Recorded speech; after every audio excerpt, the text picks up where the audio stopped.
Do you ever meet with someone who's interested in your services? You have that connection. They want to go further. You share what it's like to work with them, and then you state your fees. And that's when you hear, why do you cost so much? So this is Lauren Fogelman with Business Success Solution, and I want to be able to give you some insights about the question, what's behind it, and how to be able to think about another way of responding to it instead of caving into the pressure. So something to think about is that when you answer that, why do you cost so much and what's your hourly rate, too soon, it actually backfires. And especially when you get someone that's reaching out to you, and one of the first things they want to know right away is, what's your hourly rate? I'm going to say for sure answering that one too quickly is going to backfire. And a lot of reason why this comes up and they really don't understand why you're charging that much is because they don't have all the information that they need in order to make a decision or to see the value in you. So something to think about is that when someone is asking you, why do you charge that much? Then it's usually one of three reasons. The very first one is, this is someone who is price sensitive. They want to be able to get a lot of extras, all the exceptions, but they want to pay rock bottom prices. So that is one type of client. They want to know why you charge so much because they just want to get as low fees as possible. And then the second one is what I call a poker player. They are someone who has the belief that they ought to always ask for a discount, because if you don't ask for one, you'll never get one. But if you ask every now and then, someone's going to go ahead and give them a lower price than what they were originally told. So they're playing poker. They might still be interested in your services, and they might even be willing to pay the full fee that you just quoted them. They just have a rule that they will always ask for a discount no matter what. So that is something to think about, is that second person is the poker player. And the third person is actually interested. However, they don't have all the information yet. They haven't seen the full value of your services. Maybe something's confusing, or they have some additional questions that they haven't asked yet. But whatever it is they might still be interested. They just don't see the full value yet. So those are three types of people that are going to ask you why you charge so much: is that price sensitive person, the poker player, and the person that still has some unanswered questions. They're not fully seeing the value yet. So what I want to say is, do not get defensive. Don't cave in. Avoid giving that knee-jerk reaction where you're immediately lowering your rate before they even ask for a discount. Those are things that happen all the time. They might even have happened for you. And I simply want to say, be aware that this question will come up. That's okay. It's not a bad thing. And you want to be able to know how to respond in order going to a more reactive mode that wasn't very beneficial before, and it's not going to serve you well now either. What you really want to do is get curious.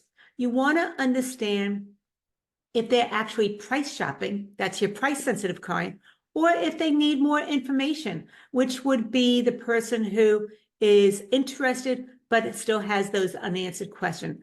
And the way to be able to figure it out is by getting curious. Ask a couple of questions.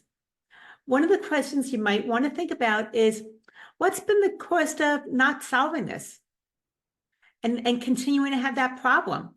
And that's going to give you some insights about the frustrations, how this has been taking more time than expected. It's keeping them from doing something else.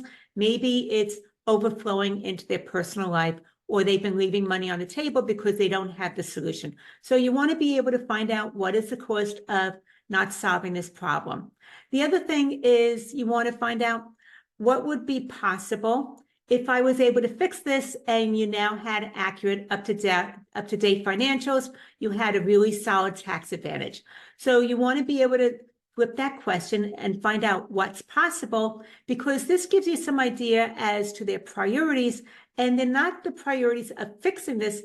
This is about priorities of moving forward. There's something future focused. So those two questions which are not the typical questions you might think to ask, start to give you some insights about the value from the client's point of view. Once again, what's the cost of not solving this problem? And if I could fix this for you, what will be possible if you now have accurate financials and a really solid tax strategy? The other thing is that I want you to really understand that you want to cherry pick your clients. Not everyone's going to be a great fit for your firm. You don't want to have 100% of the people that you're meeting with say yes to you.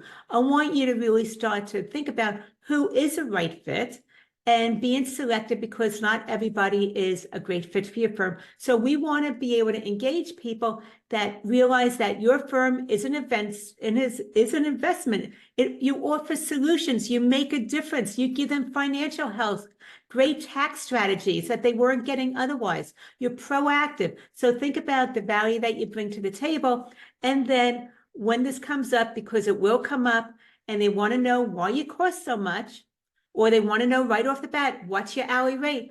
You have a way to respond instead of just going back to the reaction of giving a discount before they even ask or closing down the conversation too soon. You now know some tools, some strategies to keep the conversation moving forward, because you're now getting curious about what's behind those price objections. So if this interests you, you want to be able to really show up with owning your value, being able to follow through with the conversation, not getting flustered when someone is asking you, what does it cost so much? What's your hourly rate?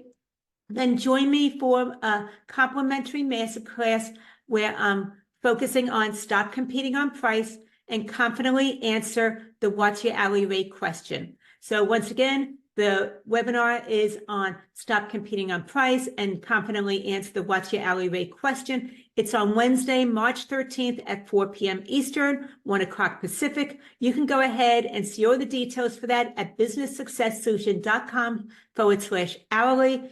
And I look forward to having you join me so we can even get further into this, so you can always stand by your value and know how to respond when people are bringing up those price objections or want to know right off the bat what your hourly rate is. Anyway, let me know what you took away from this, any feedback, any other topics that interest you. Would love to be able to hear your insights, what resonated, and I look forward to further conversations. Lauren Fogelman, showing accounting firm owners how to double their income, working half the time.